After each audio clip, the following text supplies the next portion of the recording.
अस्सलामुअलैकुम एवरीवन। कैसे हैं आप सभी? आई होप कि आप सभी ठीक होंगे, खुश होंगे, मज़े में होंगे। अल्हम्दुलिल्लाह मैं भी ठीक ठाक हूँ। तो आज का ये ब्लॉग मैं मॉर्निंग से ही स्टार्ट कर रही हूँ। तो आज मैंने ना वॉशिंग मशीन चालू कर रखी थी। सबसे पहले मैंने आटा गूँधा और आज उसके बाद ना मैंने अपनी वॉशिंग मशीन चालू कर दी थी। और सबसे पहले मैंने ना वाइट कपड़े जो थे वो मैंने मशीन में डाल दिए थे। और वॉशिंग मशीन ना अपने राउंड ले रही थी और साथ ही ना मैं अपने किचन में काम करती जा रही थी। मतलब ये था कि यहाँ पर मल्टीटास्किंग चल रही थी। अक्सर ऐसे ही होता है कि जिस दिन मुझे अपने कपड़े वॉश करने होते हैं तो इसी तरह से मैं अपना रूटीन सेट कर लेती हूँ। काम करती जाती हूँ और कपड़े वॉश करके निकालती जाती हूँ। इस तरह से ना मेरे सारे काम एक साथ हो जाते हैं और ये इसलिए भी पॉसिबल होता है क्योंकि मैंने ना किचन के जस्ट बाहर ही मेरी वॉशिंग मशीन रखी है। तो दोनों ही काम मेरे एक साथ चलते रहते हैं और मैं फ़ौरन से ही किचन से निकल कर मशीन देख लेती हूँ और फिर किचन में जाकर काम में लग जाती हूँ। इस वक्त ना मेरी रोटी भी बन चुकी थी और साथ ही साथ मैंने नाश्ते के लिए पराठे भी बना लिए थे। और अब मैं ना ये पोहा बना रही थी नाश्ते के लिए।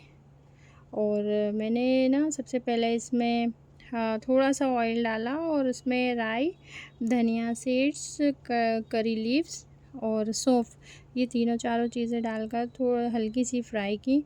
और फिर इसमें ना थोड़ी सी हल्दी डाल दी। हल्दी डालने के बाद ये जो पोहा मैंने सिर्फ 10 मिनट भिगा कर रखा था और फिर ये ऐड कर दिया। और टेस्ट के अकॉर्डिंग इसमें शुगर और सॉल्ट दोनों चीज़ें ऐड कर दी। और आराम से हल्के हाथ से इसको स्टर कीजिए। जैसे मैं चम्मच चला रही हूँ ना गाइज़, इसी तरह से आप अगर चम्मच चलाएंगे ना तो आपका पोहा बिल्कुल खिला खिला और एक एक दाना अलग हो जाता है। मुझे ना सबसे ज़्यादा इजी पोहे की रेसिपी यही लगती है और मैं हमेशा इसी तरीके से हमेशा बनाती हूँ और ज़्यादा कुछ नहीं डालती मैं इसमें। और ये पोहा ना खाने में बहुत टेस्टी लगता है क्योंकि सुबह सुबह ना इतना वक्त नहीं होता अपने पास कि थोड़ी डिटेल में कोई रेसिपी बनाई जाए नाश्ते के लिए। तो इसलिए यही इजी पीजी सा जल्दी जल्दी बना लिया जाता है। और ब्रेकफास्ट में जब भी अगर खाना होता है पोहा तो जल्दी से यही बनाकर खा लेते हैं। और इस पोहे को ना मैंने थोड़ा सा नमकीन से गार्निश कर दिया था। और आप आपके अकॉर्डिंग जैसा भी आपको नमकीन पसंद हो आप वो भी डाल सकते हैं। और थोड़ा सा धनिया के पत्ते भी आप इसको डाल सकते हैं। धनिया के पत्ते से मैंने इसको गार्निश किया था।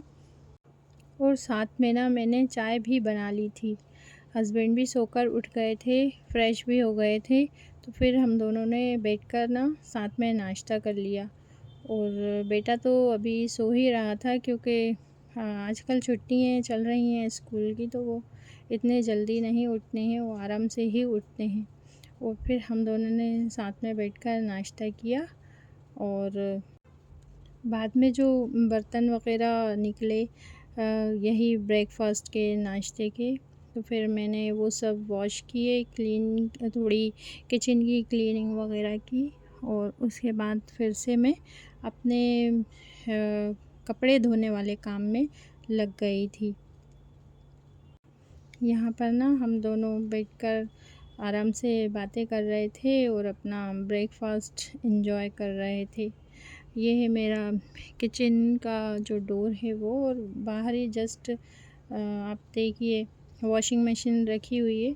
बस इस तरह से मेरा ना काम जल्दी निपट जाता है क्योंकि वहीं के वहीं मैं अपने कपड़े भी देख लेती हूँ और अपना किचन में काम भी करती जाती हूँ।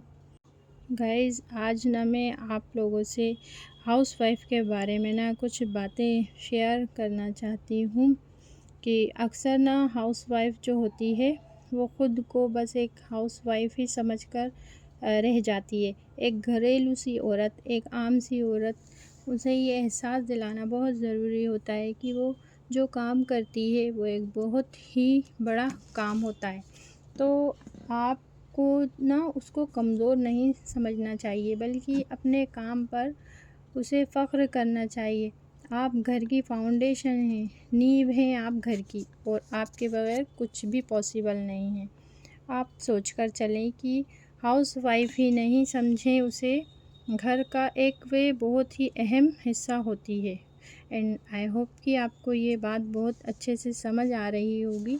अगर आप मेरी वीडियो को पसंद करते हैं और मेरी बातों से अगर आप सहमत हैं ज़रा सा भी, तो अगर आपको इनसे आपको मोटिवेशन मिले तो वीडियो को लाइक कर दीजिएगा और शेयर भी कर दीजिएगा। मेरे चैनल पर अगर आप नए हैं तो चैनल को सब्सक्राइब करिएगा, बेल आइकन को भी प्रेस करना मत भूलिएगा, और अपनी एडवाइस और अपना फीडबैक ज़रूर दीजिएगा, ताकि मुझे पता चले कि आप लोगों की इस बारे में क्या राय है। आइए बात करते हैं कि सोसाइटी को हाउसवाइफ को देखने का नज़रिया क्या है। एक औरत के घर में रहने को अक्सर लोग सिर्फ घर बैठना ही समझते हैं, जो बिल्कुल गलत है।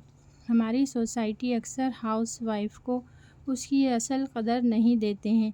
लोग ये समझते हैं कि घर का कोई काम सारे काम आसान होते हैं, ये सारे काम चुटकियाँ बजाई और हो गए, लेकिन ऐसा नहीं है।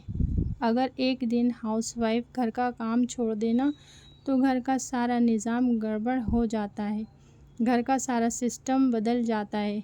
इस मॉडर्न ज़माने में भी ना लोगों को गलत फहमियाँ है कि हाउसवाइफ का काम बहुत आसान है, लेकिन देखा जाए तो ये सबसे मुश्किल काम है। लोग ये नहीं देखते कि हाउसवाइफ के बिना ज़िंदगी का सफ़र कितना मुश्किल है। आज हमें इन गलत फहमियों को दूर करने की ज़रूरत है। हर औरत जो अपना वक्त अपने घर को दे रही है, वो असल में सोसाइटी की नींव है, बुनियादी सुतून है, जिससे घर और इंसान का मकाम कायम है। आज की मेरी ये बातें सिर्फ हाउसवाइफ के लिए ही नहीं, बल्कि हर उस शख्स के लिए हैं जो अपने घर के किसी भी फ़र्द की अहमियत को समझना चाहते हैं। हाउसवाइफ का लफ्ज़ सिर्फ छोटा ही नहीं, बल्कि वो मर्तबा है जहाँ से हर ज़िंदगी का सफ़र शुरू होता है। तो हर घरेलू खातून एक लीडर, एक मेंटोर, एक हीरो होती है। हमें उसको उसका मकाम देना चाहिए। तो ये था मेरा नज़रिया हाउसवाइफ होने के बारे में। मैं आपको ये समझा पाऊँ कि एक हाउसवाइफ की ज़िंदगी कितनी ज़्यादा चैलेंजिंग होती है। मेरी आप सबसे गुजारिश है कि आप अपने घर की औरतों की कदर करें, उनको इज़्ज़त दें, उनकी मेहनत की कदर करें, और समझें कि वे आपके घर को वो ताकत और वो प्यार देती हैं जो आपको दुनिया के किसी कोने में नहीं मिल सकती। आई होप कि आप सबको मेरी बातें समझ आई होंगी। तो आइए अब वीडियो में आगे बढ़ते हैं। यहाँ पर मैं ना लंच में कीमा आलू बना रही थी, तो मैं आपको थोड़ा इसके बारे में बता देती हूँ कि मैंने कीमा लिया धोकर, और उसको ना थोड़ा पानी डालकर नमक डाला, धनिया मिर्ची और जो बेसिक अपने सारे मसाले होते हैं, तेल, धनिया मिर्ची और हल्दी और नमक, अदरक लहसुन का पेस्ट और प्याज, ये सारी चीज़ें डालकर और कुकर में चढ़ा दिया, और 3 से 4 इसमें विसिल ले ली। उसके बाद ना इसके कीमे की ना खूब अच्छे से भुनाई करी, और पिसा हुआ जो गरम मसाला होता है वो डाल दिया, और हरी मिर्च कट करके डाली और टमाटर डाले, और उसके बाद ना आलू डालने के बाद और 2 विसिल ली होंगी, 2 सीटियाँ ले ली। उसके बाद इसको धनिया पत्ती से गार्निश कर दिया, और ये हमारा कीमा आलू जो है वो बनकर तैयार हो गया। बिल्कुल सादी सिंपल सी रेसिपी है, लेकिन खाने में ना इतनी टेस्टी लगती है कि बहुत ही ज़्यादा। आप इस तरह से बनाएं, बहुत इजी है और बनाने में भी बहुत आसान है, बहुत झटपट बन जाता है। और कुकर में आप 3 से 4 सीटियाँ ले लीजिए। बस ये है कि इसकी भुनाई अच्छे से करिएगा। इसकी भुनाई अच्छे से होती है गरम मसाला डालकर को, तो ये बहुत टेस्टी लगता है। फिर देखिए ये शाम होते होते ना थोड़ी हवाएं वगैरह चलने लगी थी, तो दिन से ही। और एक साइड छत पर ना मेरे कपड़े भी डले हुए थे, और इस वक्त ना पता है घर में मेहमान बैठे हुए थे, और मैं ना मेहमानों में लग गई और मुझे ध्यान भी नहीं रहा कि छत पर ना कपड़े डले हुए हैं और मौसम ख़राब होने लगा है। फिर मैं ना छत पर बहुत जल्दी जल्दी से गई और अपने फटाफट से सारे कपड़े उठाए, और कपड़े उठाते उठाते ही ना थोड़ा सा मौसम जो था ना बहुत ज़्यादा ऐसा लगने लगा था कि ख़राब या फिर बारिश आने वाली है। बहुत आंधी जैसी चलने लगी थी, और खूब जो धूल भरी हुई सी जो हवाएं होती हैं वो चलने लगी थी। फिर मैंने झटपट से अपने सारे छत पर से कपड़े उठाए, लेकिन गाइस मौसम ना बहुत अच्छा हो गया था, लेकिन डर भी लग रहा था। बहुत तेज़ हवा चल रही थी और छत पर ना बहुत डर लग रहा था। ऐसा लग रहा था कि बस कब हो तो ये सारे कपड़े उठाऊं और मैं नीचे चली जाऊं। और यहाँ ना मेरे काफ़ी कपड़े थे, और कपड़े उठाते उठाते ही ना थोड़ी थोड़ी बारिश होने लगी थी, हल्की हल्की बूंदें आने लगी थी, और हवा भी बहुत ही तेज़ चल रही थी। एक जो आंधी वाली जो हवा होती है ना, और जो धूल भरी आंधी होती है, उस टाइप की कुछ हवाएं चल रही थी। और देखिए धीरे धीरे थोड़ी देर बाद ना बारिश का मौसम ही लग गया था। एक तरह से बहुत तेज़ बारिश हुई थी। और फिर हम लोग ना ये किचन की विंडो में से मैं और मेरा बेटा जो है बारिश ना एंजॉय कर रहे थे। मुझे ना बारिश का मौसम बहुत पसंद है।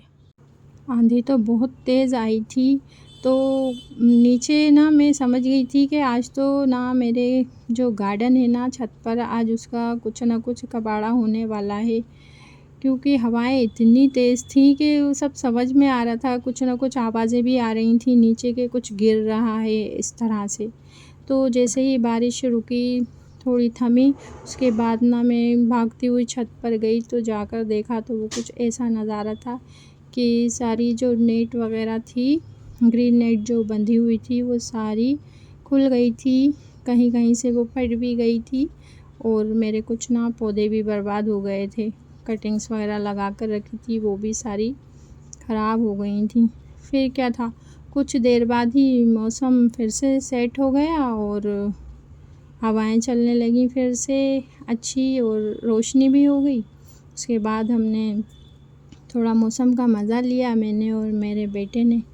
और धीरे धीरे देखिए सनसेट भी हुआ। कितना खूबसूरत नज़ारा है ना ये सनसेट का। और बस हम लोगों ने मौसम एंजॉय किया, और मगरिब का वक्त हो गया था, हम लोग नीचे आ गए। नीचे आने के बाद बेटा कहने लगा कि मम्मी मुझे कुछ स्नैक्स चाहिए, तो बस बच्चे को ना बच्चे के हिसाब से ही स्नैक्स बनाकर दे दिए उसको। और फिर मैं सारे कामों से फ्री हुई। उसके बाद ना मैं लेकर बैठ गई थी दुनिया का सबसे बोरिंग काम। जी हाँ, मुझे ना सारे काम अच्छे लगते हैं, बस एक यही काम मुझे ना सबसे ज़्यादा बोरिंग लगता है। लेकिन क्या करें, वो हमारे हिस्से में तो लिखा ही है, हमें तो करना ही पड़ेगा। अपने कामों से तो हम किसी भी काम से ना हम जान नहीं छुड़ा सकते। हमारा दिल करे नहीं करे, हमें अच्छा लगे या नहीं लगे, हम हाउसवाइफ का काम तो है कि बस काम करना है, काम करके ही रखना है। और अगर नहीं करेंगे तो वार्डन भी हम पर ही पड़ता है। सारे काम इकट्ठा हो जाते हैं, और आज नहीं तो कल और काम बढ़कर हमारे सामने आएगा। इसलिए वही ठीक है, वक्त पे सारे काम करते चलो, अपने सारे काम निपटा कर चलो, कल पर मत छोड़ो, है ना। कल पर छोड़ते हैं ना तो फिर सारे काम टलते ही जाते हैं। इस तरह से मैंने अपने सारे जो आज कपड़े वॉश किए थे, वो सारे मैंने तह बनाकर उनको ना अपनी अपनी जगह पर रख दिया था। और उसके बाद ना फिर फ्री होकर शाम का जो डिनर होता है उसकी तैयारी करी। और डिनर में तो गाइस जो सुबह बनाया था वो काफ़ी था, और उसके बाद भी मैंने थोड़े से चावल वगैरह बना दिए थे। चलिए आज के ब्लॉग में इतना ही, दुआओं में याद रखिएगा। अल्लाह हाफ़िज़।